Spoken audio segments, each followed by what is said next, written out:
Guarda o pé quando entrares na casa de Deus.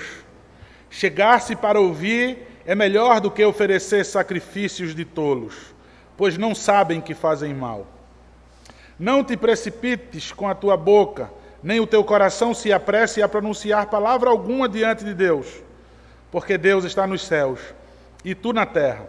Portanto, sejam poucas as tuas palavras, porque dos muitos trabalhos vêm os sonhos, e do muito falar, palavras nécias.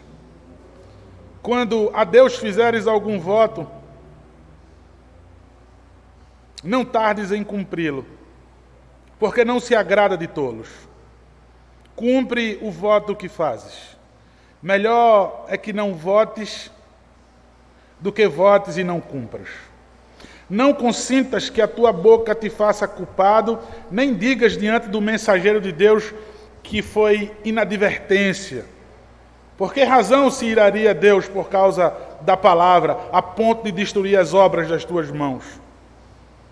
Porque, como na multidão dos sonhos a vaidade, assim também nas muitas palavras, tu, porém, teme a Deus. Porque, como na multidão dos sonhos a vaidade, assim também nas muitas palavras. Tu, porém, teme a Deus. Amém. Vamos orar, queridos.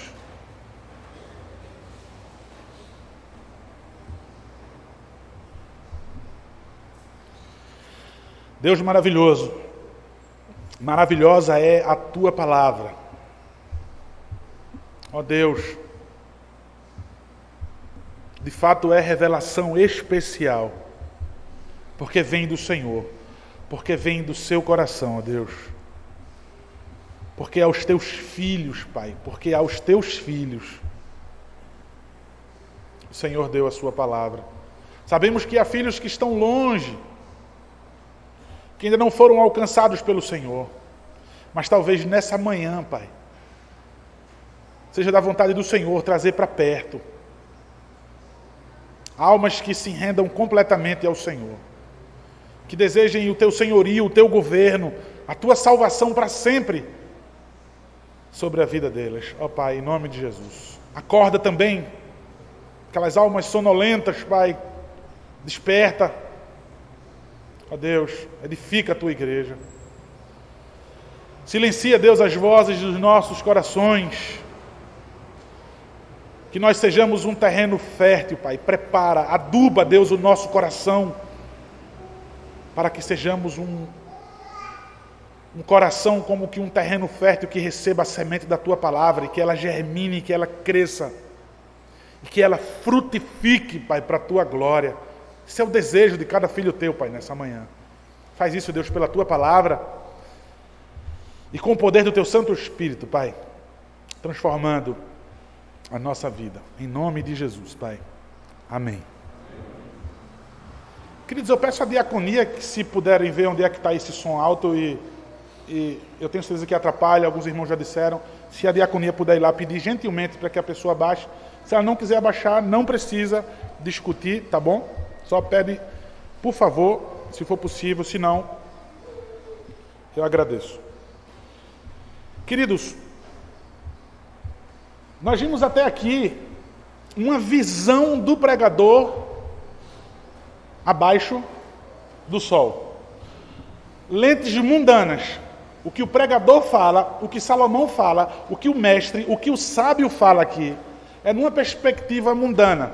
Eu vou dizer o que é a vida sendo olhada numa perspectiva sem Deus, a parte de Deus, sem envolver Deus, sem levar Deus em consideração. O que nós vimos até aqui não é novidade, mas ainda é assustador. Porque é exatamente isso que o mundo vive. O mundo que tem buscado dinheiro, o mundo que tem buscado status, o mundo que tem buscado prazer. Nós vimos que o mundo não consegue encontrar. Que é exatamente isso que o mundo usa numa linguagem deles mesmo. Eu sinto um vazio na minha alma. A gente comumente ouve o ímpio dizer assim, apesar de tantos prazeres da minha carne, eu me sinto vazio. Apesar de ter muito dinheiro, eu me sinto vazio. Agora, a preocupação de Salomão, inclusive é a quem ele se dirige essas palavras, é a Israel, é ao povo de Deus, é a igreja. Essa é a preocupação de Salomão, essa é a preocupação do pregador. Porque ele viu agora uma igreja, uma Israel, que estava se introduzindo no mundo. Entendam, por favor, Paulo vai dizer, olha, se Deus não quisesse que a gente vivesse no mundo, Deus teria que tirar a gente do mundo. Deus não está dizendo isso. Deus não quer que a gente se associe para vestir a mesma roupa, para ter os mesmos hábitos, para ter o mesmo coração deles. Mas nós precisamos nos relacionar com esse mundo de certa forma, inclusive sendo sal e luz. Nunca sendo ali uma boia, tá? Que não serve para absolutamente nada, mas sendo sal e luz onde o Senhor o colocou. Então, de certa forma, você tem que trabalhar, você tem que estudar, você tem família que não servem a Deus, mas inclusive entre eles, servir de sal e servir de luz, brilhar Cristo na vida daquelas pessoas. Então, Salomão prega, esse pregador, ele fala à igreja: vocês precisam entender que se vocês forem se vestir, se vocês forem viver como esse mundo, vocês vão chegar ao mesmo sentimento que eles. E ele está dizendo, eu quero livrar vocês disso. Eu quero livrar vocês disso. E ele diz, eu sou a pessoa que mais pode dizer isso. Eu sou a pessoa que tenho experiência mais do que qualquer outra pessoa, porque se chegar outro rei, alguém tão rico, alguém tão sábio, ele não vai chegar em lugar nenhum, porque eu já tentei e eu não consegui. Eu vi que tudo isso é vaidade, que tudo isso é vazio, como o mundo hoje diz. Mas algo mais assustador, irmãos, nós vemos aqui nesse texto. Por que, pastor, tão assustador assim? Por que é que o Senhor chama a nossa atenção dizendo que isso é mais assustador? Porque ele quer dizer que até o seu culto, ele pode ser vaidade. Até o culto que você vem prestar a Deus, ele pode ser vaidade. Ele pode ser vazio. Ele pode não estar levando você a lugar nenhum. E a gente pode entender, de fato, nós vemos que a igreja de hoje não tem sido sal, não tem sido luz, pessoas não são transformadas, as pessoas continuam sendo cheias de não me toques, sensíveis demais, não conseguem viver com seus irmãos, porque não absorveram a palavra. Isso é de fato verdadeiro. De onde vem tudo isso? De onde vem tudo isso?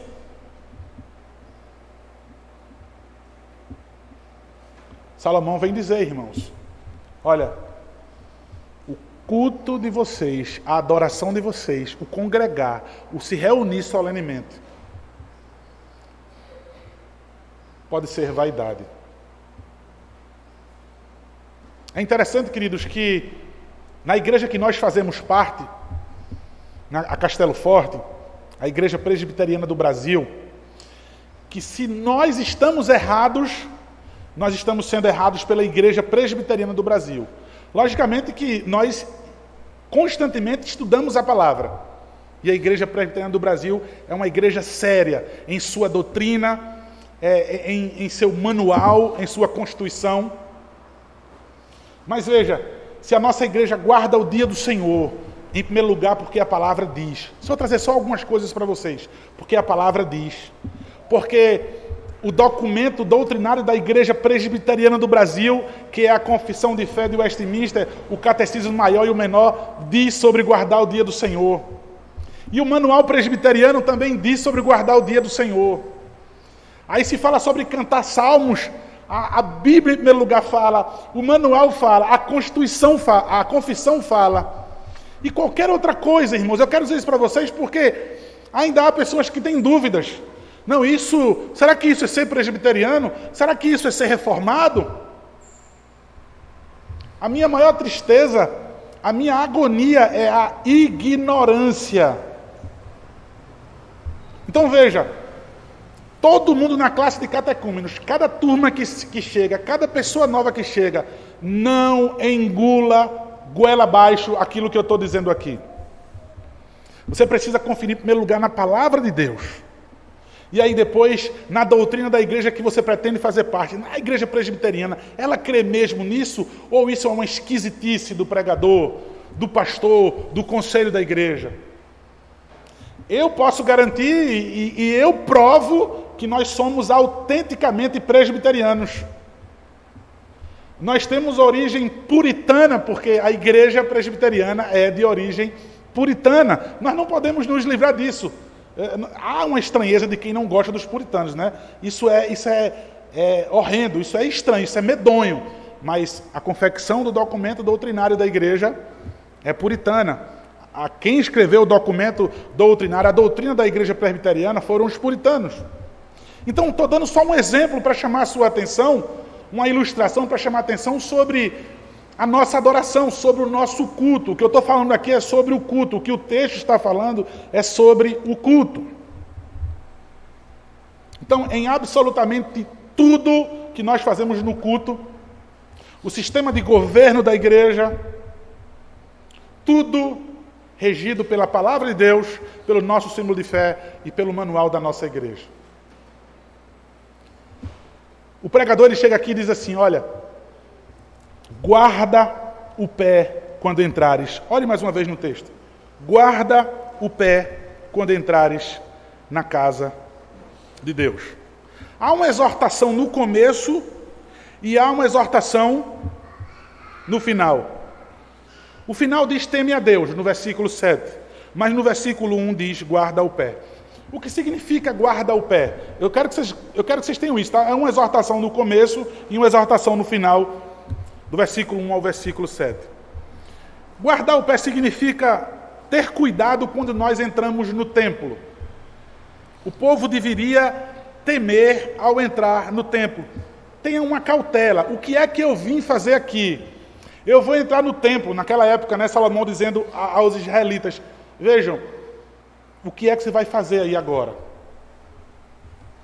Você já trouxe ao seu coração, tão lembrado porque nós fazemos meditação silenciosa? Eu sempre digo assim, olha, não é elemento de culto, o culto não começou, mas algumas vezes eu peço, irmãos, vamos fazer meditação silenciosa? Ou seja, com outras palavras, vamos guardar o pé? É isso que eu quero dizer, vamos guardar o pé, porque você não está fazendo uma visita informal a um amigo seu. Você não está indo para a casa de um igual seu, um parceiro seu, bater um papo. Esse local aqui não é um passatempo entre amigos, entre simpatizantes do Evangelho. Êxodo capítulo 3, versículo 5, irmãos, há um exemplo maravilhoso nisso. Deus continuou, não te chegues para cá. Tire as sandálias dos pés, porque o lugar em que estás é terra santa. Moisés querendo se aproximar da sarça, vislumbrando aquilo maravilhoso, contemplando aquilo, apressadamente ele foi ver aquilo mais de perto. E Deus diz, não te chegues para cá, porque o lugar onde você está é terra santa. Irmãos, ali era o deserto de Midian. E o deserto de Midian não era um local santo. Mas tornou-se um local santo, primeiramente porque Deus diz, lógico, se Deus diz é absoluta a sua palavra, mas porque ali é o local da sua presença. Ali é o local onde Deus se manifesta ao seu povo, onde Ele se manifestou ao seu servo. Foi ali que Ele mostrou a sua glória ao seu servo. Foi ali que ele se comunicou com o seu servo, então ele diz, olha, tira a sandália dos teus pés. Não te chegues para cá, sem tirar as tuas sandálias. O que significa ele tirar as sandálias, irmãos? A impureza. As sandálias é o que traz tudo de imundo. A gente vem caminhando e caminhando e caminhando. Tira as sandálias, ou seja, uma simbologia da impureza. Olha, com o pecado, sem remissão do pecado, sem a remissão das impurezas, ninguém pode se aproximar de mim, porque Deus sabe que aquela pessoa será fulminada. É da natureza de Deus não comungar com o pecado. Deus ojeriza, Deus é oposição completa ao pecado. Guarda o teu pé quando for entrar na casa de Deus. Chegasse para ouvir, diz o versículo 1 de Eclesiastes, é melhor do que oferecer sacrifício de tolos. Irmãos, no templo, enquanto os sacrifícios eram oferecidos a Deus, o silêncio reinava. Era o que acontecia. Esse silêncio reinava e, nesse silêncio, a alma das pessoas que estavam ali eram alimentadas com um sentimento da presença divina e da receptividade humana. Veja, o sacrifício era feito, um animal sendo degolado, aquele cheiro de animal, cheiro de sangue ali, e aquele silêncio naquele local alimentava a alma das pessoas. Muitas vezes alguém vem sugerir para mim, pastor, no momento da ceia, não seria bom, constantemente chegam pessoas para mim para dizer isso, colocar uma musicazinha para ficar mais agradável. Eu até concordo quando é um teclado, quando é um instrumento musical, para que a gente possa se livrar desse barulho aí fora, né? Mas veja, porque o momento ali não é o momento de cantar, ainda que músicas que glorifiquem a Deus. O momento ali é de você olhar para dentro. O momento ali é um momento de autoexame. Você vai cantar uma música ainda que seja de adorar a Deus, falando sobre a ceia. Mas ali é um momento de você olhar para dentro. É um momento de silêncio mesmo. Então, no templo, ele vai dizer, chegar-se para ouvir é melhor do que você oferecer sacrifícios de tolos. O sacerdote, irmãos, o povo em silêncio, o sacerdote lia a lei de Deus e ele explicava o que era lido. Ele fazia orações e o povo respondia com cânticos. Como no culto pactual, no culto dialogal, que Deus fala e o povo responde com adoração. Finalmente, o sacerdote colocava a bênção de Deus sobre o povo em silêncio. O ouvir, irmãos. Salomão nos diz que para adorar a Deus, é o que ele quer dizer, nós adoramos a Deus ouvindo. Chegar-se para ouvir é melhor do que oferecer sacrifício de tolos. Irmãos, o grande mandamento do povo da aliança, qual era? Vamos abrir Deuteronômio. Deuteronômio, capítulo 6, versículo 5.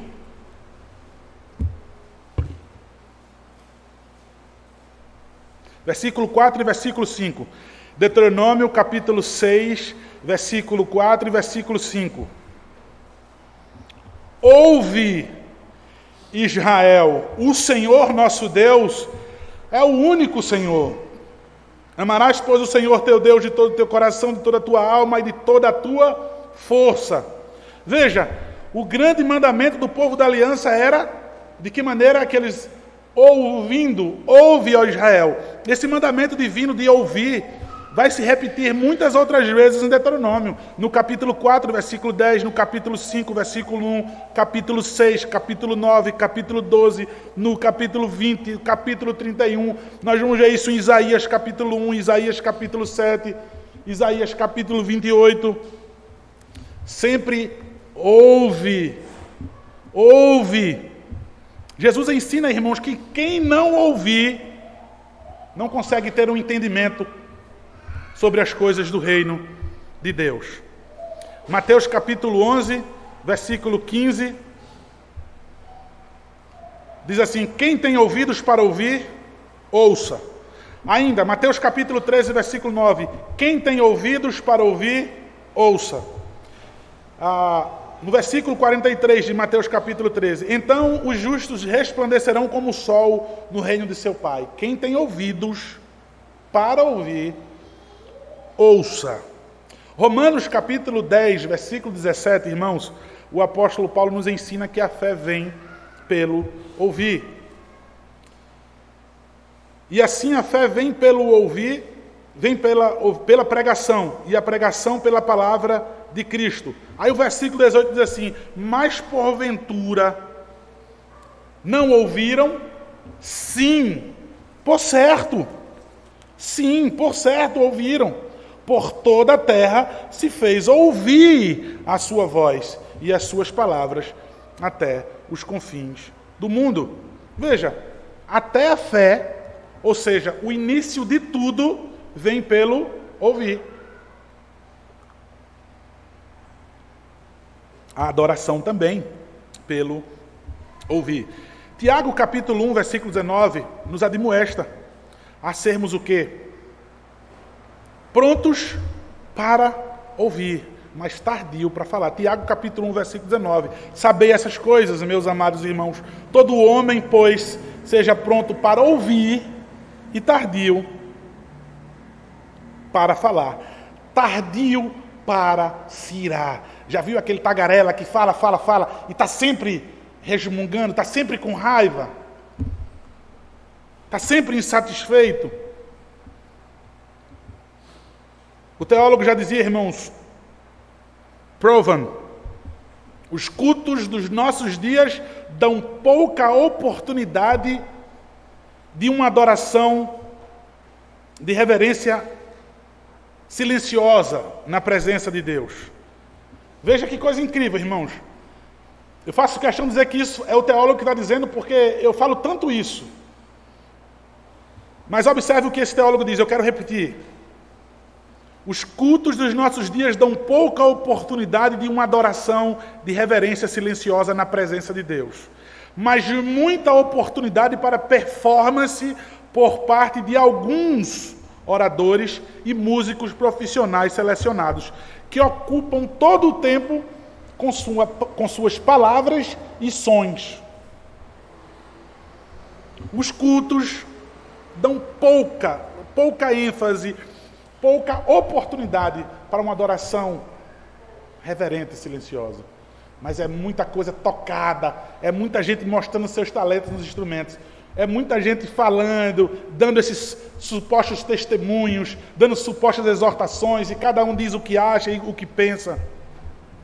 Ele continua, esse teólogo, dizendo: um panorama de sermões pregados por ministros evangélicos entre 1985 e 1990 sugere de fato que cerca de 80% deles fizeram Deus e sua palavra girarem em torno do seu eu. Isto está relacionado à profissionalização do ministério, na qual o ponto de articulação em torno do qual o ministério gira não é mais em Deus, mas na igreja, que por sua vez passa a ser um tipo de ídolo. A igreja passa a ser um tipo de ídolo. É incrível. Irmãos, como eu já ouvi testemunhos assim, de pessoas que conversam comigo, ou então eu já ouvi entre vocês mesmos. Rapaz, eu tenho um colega meu de tal igreja que ele descobriu a fé reformada, ele está lendo muita coisa reformada, ele está assim, abismado, como ele viveu enganado tanto tempo e tal. Só que ele não sai daquela igreja dele. Ele não consegue se livrar daquela igreja dele. Aí aquele rapaz fica, domingo após domingo agora, fazendo relação de tudo que o pastor falou de errado teologicamente, de toda a blasfêmia do pastor, de toda a blasfêmia nas músicas. E ele é aquele cara que fica lamentando, é aquele cara que fica reclamando, mas ele ama todo aquele espetáculo ali, ele não se livra daquilo ali. Sejam por causa das pessoas, ele é tão bem visto, né? Ele exerce a primazia entre as pessoas, então ele não quer perder aquilo. Aqui em Maceió tem uma denominação, um jovem que ele é muito conhecido, inclusive na sua denominação, no Brasil todo.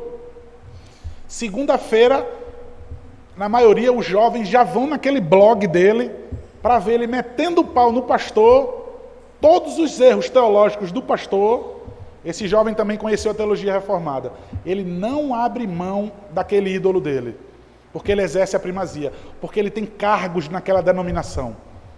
Ele não abandona, mas ele vai falar das músicas, das orações que tal presbítero fez, que isso, aquilo, outro. As pessoas já têm medo, os pastores, quando vê ele sentado na igreja, têm medo de pregar, porque segunda-feira, no blog, já vai o relatório de todos os erros ali que foram computados por ele. Terrível, aquilo é um ídolo para aquele jovem. Por que tolos, irmãos? Por que ele diz sacrifício de tolo? Ele já havia falado sobre isso no capítulo 2, versículo 14, no 15, no 16, no 19. No capítulo 4, também no versículo 5, versículo 13, ele também vai falar sobre essa linguagem do tolo. Lá na frente ele ainda vai falar sobre isso. Capítulo 6, no capítulo 7, no capítulo 10, ele continua usando essa linguagem de tolo. Tolo, aqui neste caso aqui, eram as pessoas que ofereciam a Deus aquilo que elas mesmas não usavam. Veja se não é um tolo. Elas pegavam um animal cego, um animal coxo, um animal doente, um animal que não servia mais para ela. Elas diziam assim, agora eu vou o quê? Eu vou oferecer a Deus esse animal. Vou lá para o culto. Eu vou para a adoração. Eu vou oferecer a Deus. Talvez essas pessoas diziam, esse aqui é o meu melhor. Veja, é um tolo, porque você está usando algo, oferecendo a Deus aquilo mesmo que vocês não usam, aquilo mesmo que não serve para vocês. E permitam fazer de novo conexão com o dia do Senhor. Veja, depois que vocês fazem o que vocês querem durante esse dia, aí vocês dizem, tem mais nada para fazer. Eu já me diverti, já cuidei dos meus negócios, do trabalho de amanhã, da prova, disso, daquilo outro, das exigências do meu patrão. Já assisti meu filme, já fiz o que eu queria, já dei meu passeio. Agora, o que sobrou, o resto, tenho mais nada para fazer. Eita, ainda chega atrasado no culto. Em Israel, naquela época, as pessoas iam ao templo, mas era apenas uma formalidade. Malaquias capítulo 1. Malaquias capítulo 1, versículo 14. Eu quero ler a partir do versículo 13. Olha, irmãos, como é forte isso. Malaquias capítulo 1, versículo 13 e 14. E dizeis ainda, que canseira, e me desprezais, dizendo, o Senhor dos Exércitos, diz o Senhor dos Exércitos, vós ofereceis o dilacerado e o coxo e o enfermo, assim fazeis a oferta.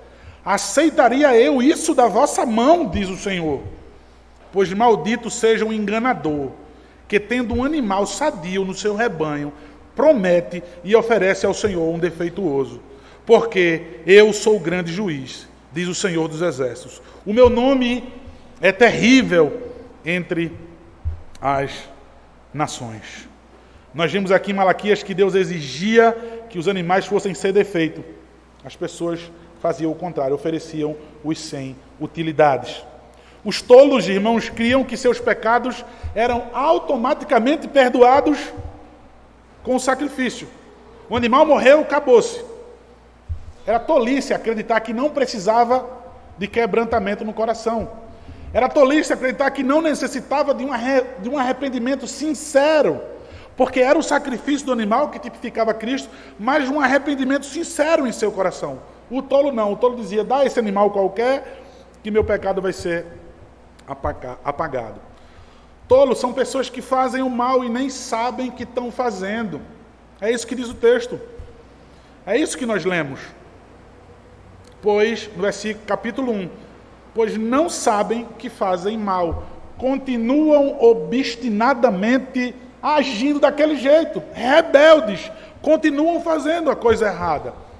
E aí diz, isso são sacrifício de tolos. Irmãos, esse sacrifício de tolos, aquele mesmo teólogo, Provan, ele diz que esse sacrifício de tolo é uma observância descuidada da religião. Prestem atenção. Observância descuidada da religião, desvinculada de qualquer movimento genuíno da alma em direção a Deus. E realizado por costume, pressão ou hábito. Deixa eu repetir, porque é algo que eu fico falando e eu quero que vocês escutem da boca de outra pessoa. Sacrifício de tolos é a observância descuidada da religião. De que forma? Desvinculado de qualquer movimento genuíno da alma em direção a Deus. E realizado apenas pelo quê? Por costume, por pressão ou por hábito. É um costume vir para a igreja. Sabe o que é que eu já escutei muitas vezes? Olha, Eu sempre fiz desse jeito. O culto, desde pequeno, que eu adoro desse jeito. Então, eu não vou mudar. Ou por pressão, porque alguém insiste que você venha. Talvez seu marido, talvez sua esposa, talvez os seus pais. Ou por hábito. Não, é hábito meu. Quando chega domingo, acordo, não tem nada para fazer, não tem outra programação. É um hábito meu já ir à igreja. Essa sua adoração, ela pode estar sendo vaidade, é sacrifício de tolo. Versículo 2, irmãos. Eclesiastes, capítulo 5, versículo 2. Não te precipites com a tua boca, nem o teu coração se apresse a pronunciar palavra alguma diante de Deus. Porque Deus está nos céus e tu na terra. Portanto, sejam poucas as tuas palavras. Não te precipites com a tua boca. Provérbios capítulo 20, versículo 25, nos diz assim: laço é para o homem o dizer precipitadamente é santo, e só refletir depois de fazer o voto. Provérbios nos mostra que as pessoas eram rápidas em fazer votos, mas mais tarde, quando percebiam as implicações daquele voto, elas se retratavam. Rapaz, aquilo que eu jurei, aquilo que eu prometi, tem umas implicações, então eu quero voltar atrás. O que diz o nosso Senhor Jesus Cristo sobre isso? Em Mateus capítulo 6, versículo 7 e versículo 8, Jesus disse: e orando não useis de vãs repetições, como os gentios, porque presumem que pelo seu muito falar serão ouvidos. Não vos assemelheis, pois, a eles, porque Deus, o vosso Pai, sabe o de que tendes necessidade antes que lhe peçais. Estamos falando sobre culto, tá? Aqui os escribas, os fariseus, ficavam lá falando em voz alta e falando e orando muito, diziam: olha como aquele homem é piedoso, porque a oração dele é longa. E repetia, e repetia, e repetia aquela mesma oração. Diante de Deus, ele está dizendo, irmãos, no versículo 2, não se precipite no teu coração a pronunciar alguma palavra diante de Deus, ou seja, no templo, ou seja, na presença de Deus. Ele diz: porque Deus está nos céus e tu na terra. Então, portanto, sejam poucas as tuas palavras. Deus está nos céus, irmãos, ou seja, há uma grande separação da criatura e do Criador, da grandiosidade de Deus Todo-Poderoso e da nossa pequenez. Isso nos faz economizar nossas palavras. Isso nos faz temer a Deus e o reverenciá-lo. Jesus Cristo põe essa distância ao fim, mas não a reverência. Veja, o pregador diz: há uma grande separação, Deus está no céu e você está na terra. Aí Jesus Cristo vem no Novo Testamento, o autor de Hebreus, inspirado pelo próprio Deus, dizendo que em Jesus Cristo, Hebreus capítulo 10, versículo 19 ao 22, ele disse que essa distância, ela já não existe mais. Veja: tendo, pois, irmãos, intrepidez para entrar no Santo dos Santos, pelo sangue de Jesus, pelo novo e vivo caminho que ele nos consagrou pelo véu, isto é, pela sua carne, e tendo grande sacerdote sobre a casa de Deus, aproximemo-nos.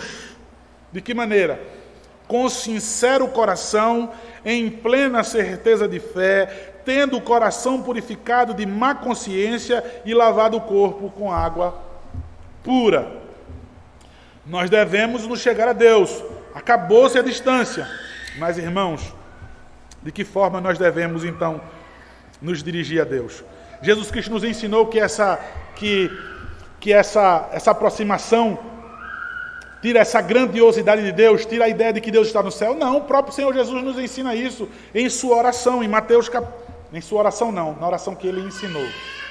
Jesus Cristo não orou o Pai Nosso. Ele pede para que perdoe os pecados, então Jesus Cristo não teve pecado, então jamais ele ia pedir: perdoa os meus pecados. Ele ensinou o Pai Nosso em Mateus capítulo 6, versículo 9. Portanto, vós orareis assim: Pai nosso que estás nos céus, santificado seja o teu nome. Então, observe, irmãos, nós não podemos, de forma nenhuma, perder a noção, de fato, de quem Deus é, da sua grandiosidade. Jesus Cristo, em seu ministério terreno, ele nos orientou à adoração reverente no templo. Ou seja, ele não deixou a reverência à parte. Mateus capítulo 21, versículo 22. Mateus capítulo 21, versículo 12 ao 13. Mateus 21, 12 ao 13. Tendo Jesus entrado no templo, expulsou todos os que ali vendiam e compravam. Também derrubou as mesas dos cambistas e as cadeiras dos que vendiam pombas e disse-lhes: está escrito, a minha casa será chamada casa de oração, vós, porém, a transformais em covil de salteadores. Veja, Jesus Cristo não permitem que transformem a sua casa em qualquer outra coisa. Lá no final nós vamos comentar sobre isso. Jesus nos orienta a serem poucas as nossas palavras em Mateus capítulo 6, versículo 7 ao 9. E orando, não vos useis de vãs repetições, como nós já vimos, não se assemelhem a eles. O versículo 3, irmãos, eu quero que vocês observem. O pregador continua dizendo sobre o cuidado do nosso culto não ser vaidade e não ser vazio. No versículo 3 ele diz: porque dos muitos trabalhos vêm os sonhos, e do muito falar palavras nécias. Muitas preocupações levam aos sonhos, nós sabemos isso. A gente se preocupa tanto com as nossas finanças que nós começamos a sonhar: ah, se eu ganhasse mais, ah, se eu ganhasse na loteria, eu compraria isso e eu faria isso e aquilo outro. O que ele quer dizer é, um segue o outro. A preocupação leva ao sonho, então ele vai dizer, assim também, as muitas vozes de um tolo levam a palavras nécias.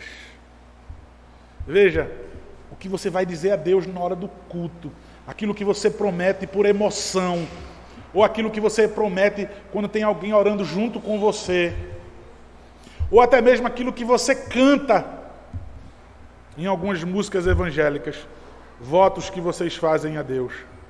O versículo 4 diz assim: quando a Deus fizeres algum voto, não tardes em cumpri-lo, porque não se agrada de tolos. Cumpre o voto que fazes. Irmãos, o pregador aqui ele faz alusão a Deuteronômio capítulo 23, no versículo 21 e 22, e a Números 30, versículo 2. Observe Deuteronômio.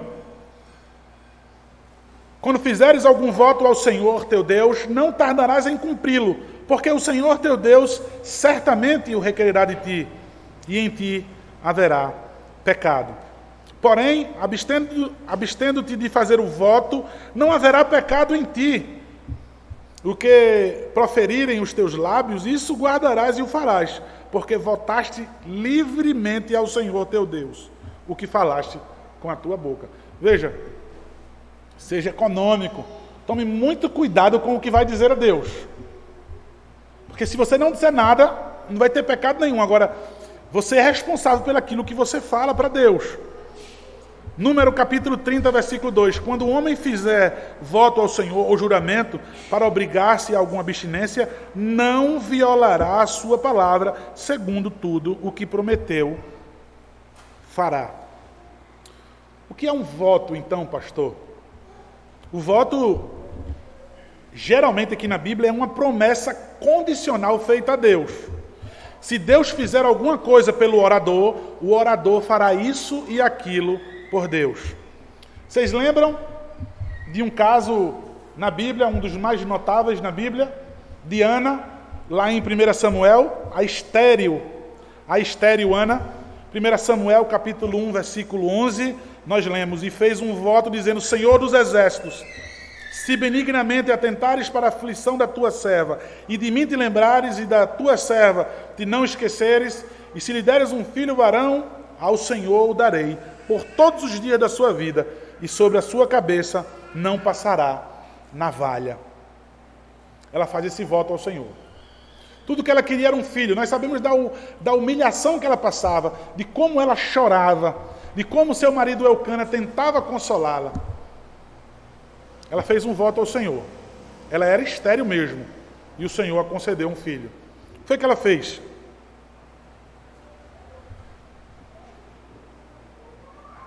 1 Samuel ainda, capítulo 24.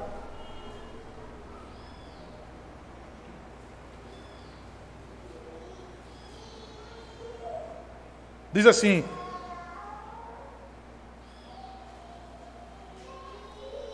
capítulo 1, versículo 24 e versículo 28. 1 Samuel, capítulo 1, versículo 24 e 28. Havendo desmamado, levou consigo um novilho de 3 anos, uma éfa de farinha e um odre de vinho, e o apresentou à casa de Deus a Siló.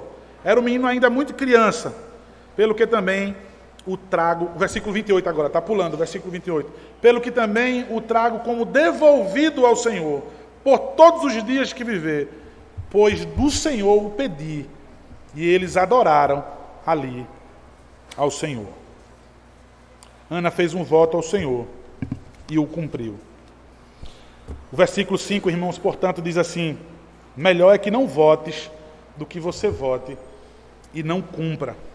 O pregador, então, admite que existe uma tentação, irmãos, de você pedir alguma coisa a Deus e depois de você não cumprir.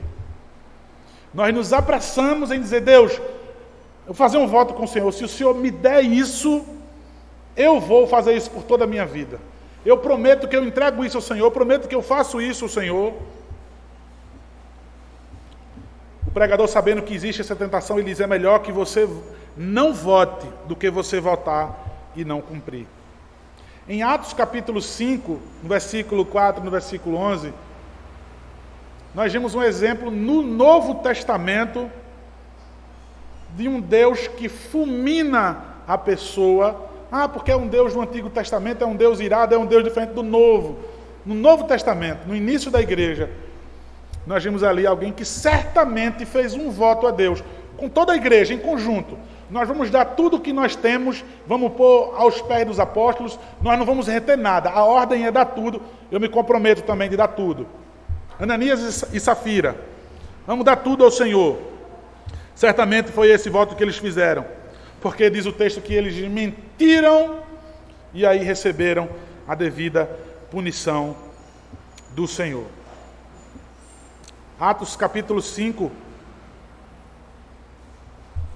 versículo 4 e versículo 11 diz: conservando, porém, não seria teu, e vendendo não estaria no teu poder. Como, pois, assentaste no coração esse desígnio? Não mentiste aos homens, mas a Deus. Versículo 11 diz: e sobreveio grande temor a toda a igreja, e todos quantos ouviram a notícia destes acontecimentos. A igreja, então, temeu aquilo que eles fizeram. Fizeram votos ao Senhor e não cumpriram. Jesus, em Mateus capítulo 23, irmãos, versículos 16 ao 22, ele acusou escribas e fariseus a fazerem distinções entre votos. Veja que absurdo. Irmãos, naquela época, deixa eu falar uma coisa para vocês antes. Essa coisa de ouvir, melhor você ouvir, chegasse para ouvir, é porque o homem que fala, ele é controlador.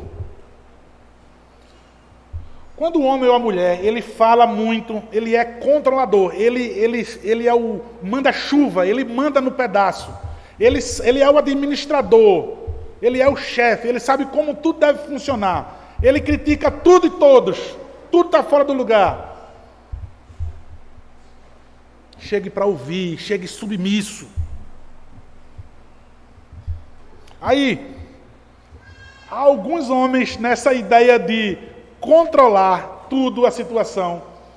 Eles estavam dizendo assim: olha, algumas coisas vocês podem deixar para lá. Fizeram esse voto a Deus, foi. Se foi por isso, não se preocupe não em cumprir esse voto. Agora, se você fez voto nisso aqui, você cumpra. Veja que absurdo, Jesus vem censurar isso. Em Mateus capítulo 23, versículo 16 ao 22. Ai de vós, guias cegos, que dizeis: quem jurar pelo santuário, isso é nada. Mas se alguém jurar pelo ouro do santuário, fica obrigado pelo que jurou. Insensatos e cegos, pois qual é maior, o ouro ou o santuário que santifica o ouro? E dizeis: quem jurar pelo altar, isso é nada. Quem, porém, jurar pela oferta que está sobre o altar, fica obrigado pelo que jurou. Cegos! Pois qual é maior, a oferta ou o altar que santifica a oferta?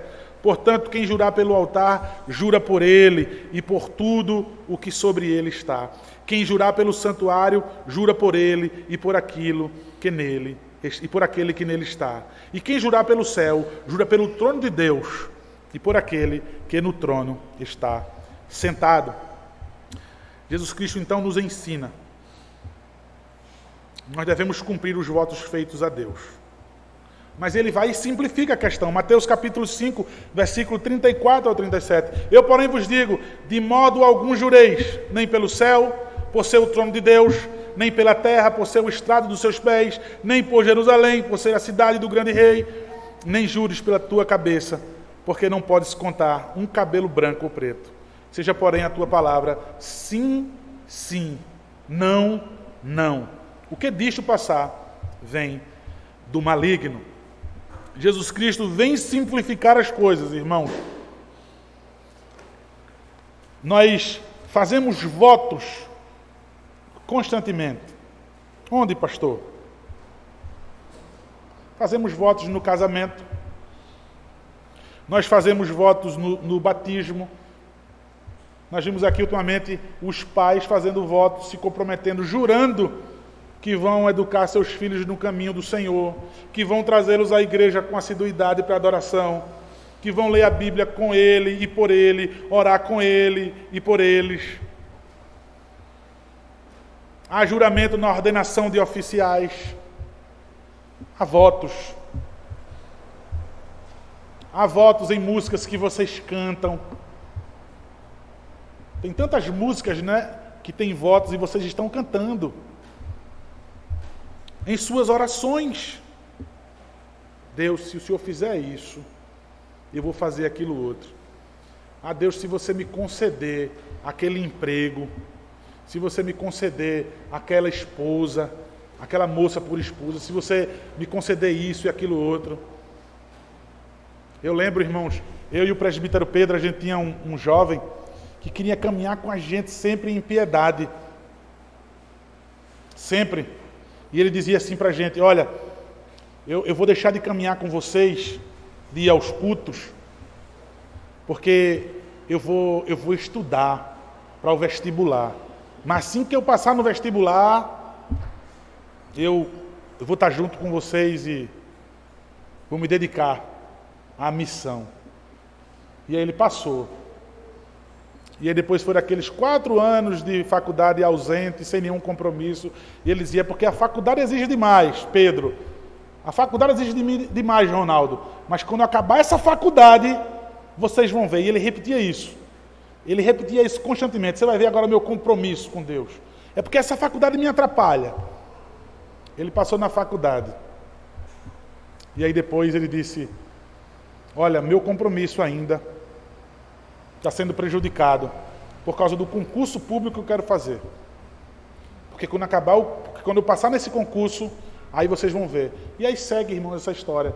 E aquele rapaz nunca, até o ponto que nós caminhamos com ele, nunca cumpriu o seu voto. Sempre tinha algo condicionalmente que atrapalhava aquele seu suposto desejo de compromisso com Deus.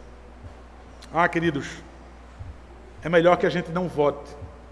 É melhor que a gente não abra a nossa boca do que fazer voto ao Senhor e não cumpri-lo. O versículo 6 diz, não consintas com a tua boca, não consintas que tua boca te faça culpado, nem digas diante do mensageiro de Deus que foi na advertência. Por quê? Por que razão se iraria Deus por causa da tua palavra a ponto de destruir as obras das tuas mãos? Gente, os mensageiros aqui, as pessoas faziam votos para serem pagos com uma certa quantia ao tesouro do templo. Isso era comum. As pessoas faziam no Antigo Testamento. Levavam uma quantia em dinheiro, uma quantia de suas posses. Eles levavam e faziam votos com elas. Então, nessa prática de fazer isso, as pessoas deixavam de pagar o que tinham prometido. Então, um sacerdote ou algum mensageiro, até alguns teólogos entendem que o mensageiro era o próprio sacerdote, Ele ia até a casa daquela pessoa e visitava aquela pessoa e lembrava, dizia, olha, você fez um voto. Você fez um voto no altar, você fez um voto na casa de Deus, diante de Deus, de que iria ofertar esse montante de dinheiro, essa quantia ao tesouro do templo. Sabe o que a pessoa dizia? Ah, rapaz, aquilo que eu fiz foi um voto inadvertido, foi um erro. Eles diziam que o seu voto não foi intencional. Veja, observe de novo o versículo 6, observem de novo. Não consintas que tua boca te faça culpado, nem digas diante do mensageiro de Deus que foi inadvertência, porque Deus vai cobrar isso de você. Veja só, você não está fazendo isso com o seu pai, com a sua mãe, com o seu patrão, porque essas pessoas, deixa eu usar uma linguagem popular, você consegue desdobrar, você dá um jeitinho brasileiro, e muitas pessoas acreditam, os pais caem nas suas conversas fiadas, mas Deus não é um parceiro seu, não é o seu igual. Ele já disse, Deus está no céu e você está aqui na terra. Observem quem é Deus e quem é você, para você estar se precipitando com sua boca. Então chegava lá, se comprometia com uma quantia na casa do tesouro, no templo, deixavam de pagar, depois esqueciam aquele voto. Quando o mensageiro ia lá, o sacerdote dizia, foi inadvertência, foi um erro meu aquilo. Não foi intencional o voto que eu fiz. Isso é uma conduta tola. Aí vai dizer, por que razão então Deus se daria por causa da tua palavra, a ponto de destruir as obras das tuas mãos? O pregador faz essa pergunta, irmãos, para que eles possam se lembrar de que Deus não se deixava enganar com essa conversa fiada. Deus pune as pessoas por não cumprirem os seus votos. Deus punirá as pessoas por suas desculpas esfarrapadas. O versículo 7, então, prossegue o pregador. O último versículo, irmãos. Porque, como na multidão dos sonhos há vaidade, assim também nas muitas palavras. Tu, porém, teme a Deus. Temer a Deus. Ele já falou isso no capítulo 3, do versículo 14 de Eclesiastes. Vai falar ainda mais na frente, no capítulo 7 e no capítulo 8. Inclusive, ele conclui o livro falando isso.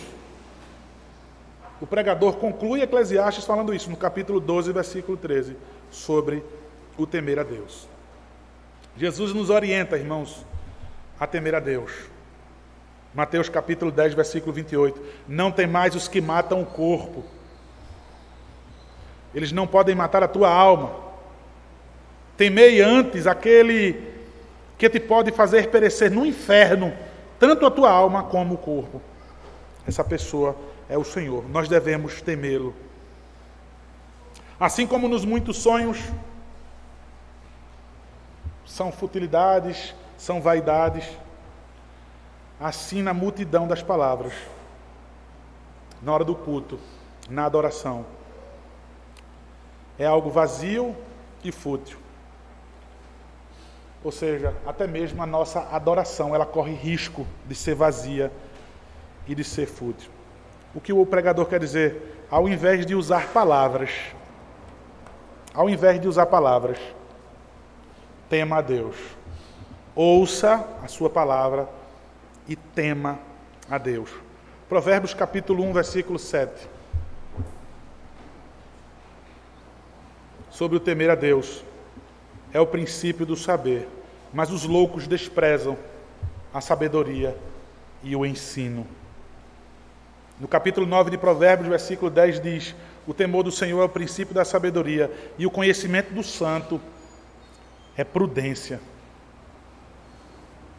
Foi o que Salomão disse em Provérbios, em sua sabedoria. Em Provérbios ele diz isso, que o princípio da sabedoria é o temor ao Senhor.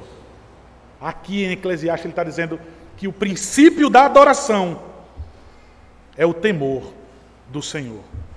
Temer a Deus, como eu já disse, não é ter medo de Deus, mas reverenciá-lo. No texto que nós lemos de Mateus capítulo 21, irmãos, versículo 12 e 13, Jesus Cristo ficou irado com a falta de reverência.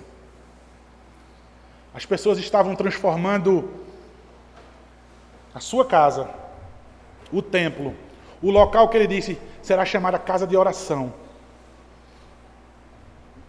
em comércio. As pessoas estavam transformando a casa de Deus em outra coisa, que não o propósito pelo qual o Senhor instituiu que fosse. Em nossos dias, irmãos, no que tem sido transformada a igreja, a casa do Senhor? Tantos nomes, né? Tantas coisas, tantas aberrações. Hoje a casa de Deus tem sido transformada em shows, espetáculos, em consultórios para autoajuda, em clubes sociais. A igreja tem sido transformada em uma novela, onde as pessoas vêm aqui para ver o próximo episódio da vida alheia. Como se fosse um grande Big Brother.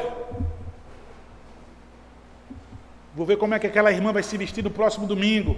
Vou ver como é que aquelas pessoas estão se falando. Será que eles continuam chateados um com o outro?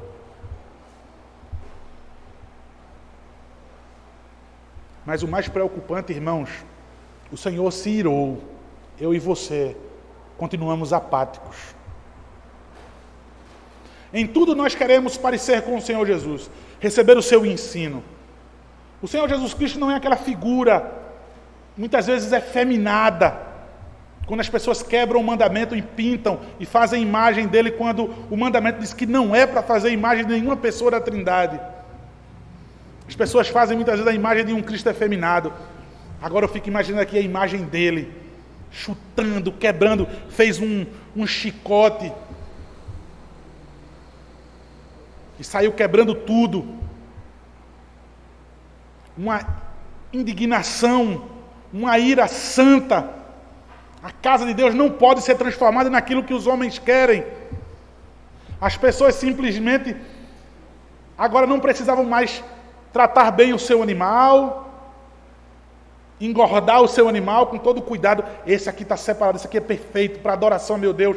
Nós vamos enfrentar o deserto dias e dias, guardar aquele animal para que a gente possa sacrificar ao Senhor, para que a gente possa adorar o Senhor. Não.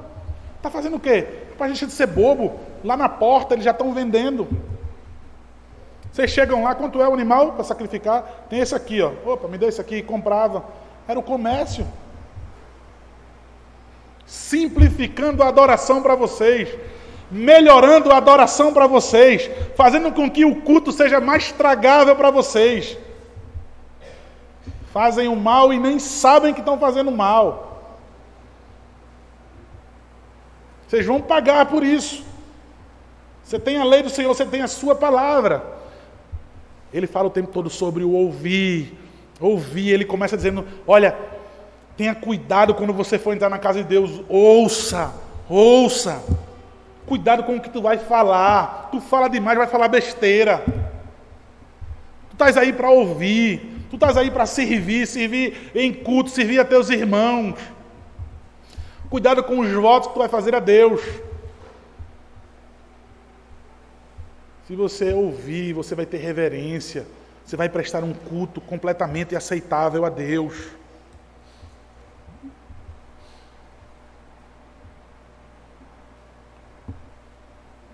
Jesus Cristo diz, irmãos, Mateus capítulo 18,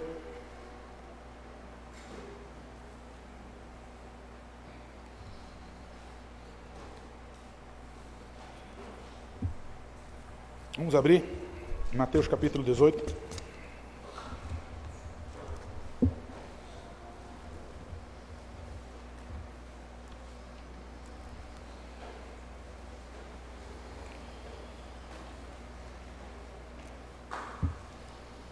Versículo 20.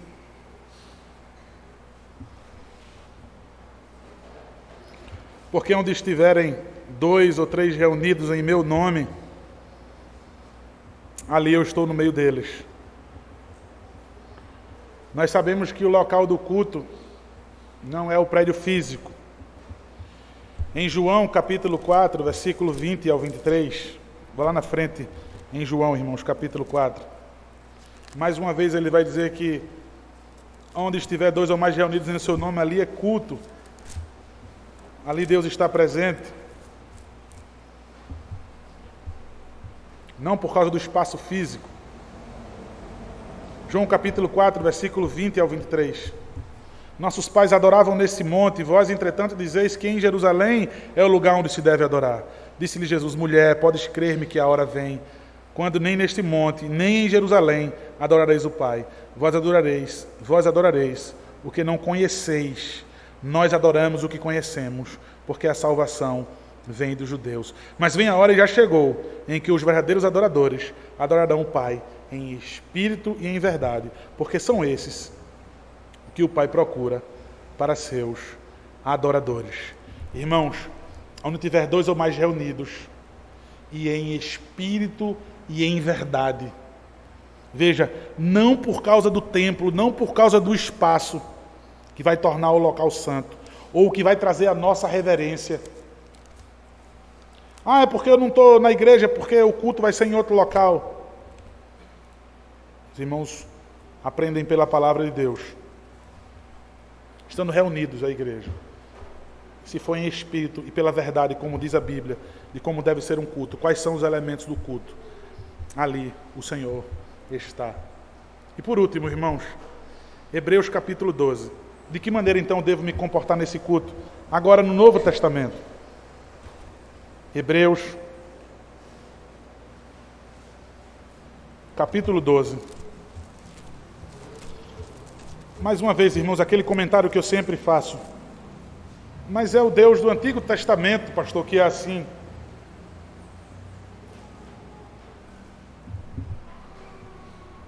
O Deus do Novo Testamento parece que permite bagunça. O Deus do Novo Testamento parece que trouxe licença para a irreverência, para a liberdade de fazer o que quer, levar o animal que quiser para sacrificar.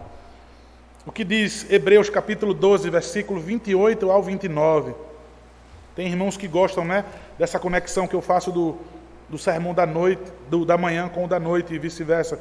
Então, Hebreus capítulo 12, versículo 28 e 29, diz assim: por isso, recebendo nós um reino inabalável, retenhamos a graça pela qual sirvamos a Deus de modo agradável ou aceitável, com reverência e santo temor, porque o nosso Deus é fogo consumidor.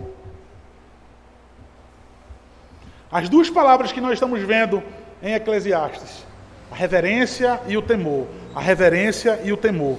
Vocês receberam a graça, retenham essa graça, vocês não ouviram? Agora vocês vão servir a Deus de modo que agrada a Ele, de modo que é aceitável a Ele, com reverência e santo temor. Por quê, irmãos? Eclesiastes, se você percebeu, ele vai dizer, olha, há uma advertência e existe uma força motora por isso. Então ele vai sempre colocar o porquê nós não devemos assim e assim. É isso que ele fez em Eclesiastes o tempo todo. É melhor você fazer isso porque... Aqui em Hebreus ele está dizendo, porque Deus é fogo consumidor. Porque com Deus não se brinca. Porque culto é coisa séria. Irmãos, para mim muitas vezes é um peso, dá tanta ênfase em que vocês venham para o culto e não faltem o culto por absolutamente nada, a não ser algo que lhe prenda mesmo. Tem algo, uma enfermidade lhe prende. Agora, uma oportunidade de chegar uma visita e você mostrar a ele a sua fé e dizer assim, rapaz, por nenhum outro motivo eu ficaria em casa. Eu deixaria de lhe receber. Mas é porque eu vou adorar a Deus. E não é fazer isso de cabeça baixa aí, com estalos, não. É mostrar a ele que você ama esse Deus, que você se devota a esse Deus, que você adora esse Deus, muito mais do que qualquer outra programação de entretenimento que você não vai faltar. Você amanhã vai deixar aquele parente seu ali, aquela sua visita, porque você tem que ir para o trabalho. Mas para o culto você negocia. Sabe por que para mim é o peso dizer isso? Porque parece que eu sou um administrador de empresas e quero simplesmente mais clientes. Mas eu falo com tanta ênfase, com tanto gosto, porque é a verdade e eu creio nela e eu tenho que pregar isso para vocês. O modo como vocês têm que adorar, a reverência, o desejo. Olha, nós temos um livro maravilhoso que demos nas quartas-feiras e nós vamos repetir ele, eu já prometi isso. Eu quero fazer isso na escola dominical agora, de Jeremiah Burroughs, o puritano, sobre adoração evangélica.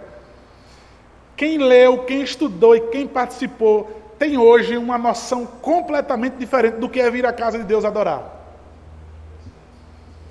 A seriedade de um culto. O que são elementos de culto? Por que é que eu não obedeço? Por que é que eu continuo fazendo aquilo que eu penso ser o certo? Existem consequências para isso? Ou eu já tenho vivido as más consequências disso? Eu já tenho recebido a punição de Deus por isso?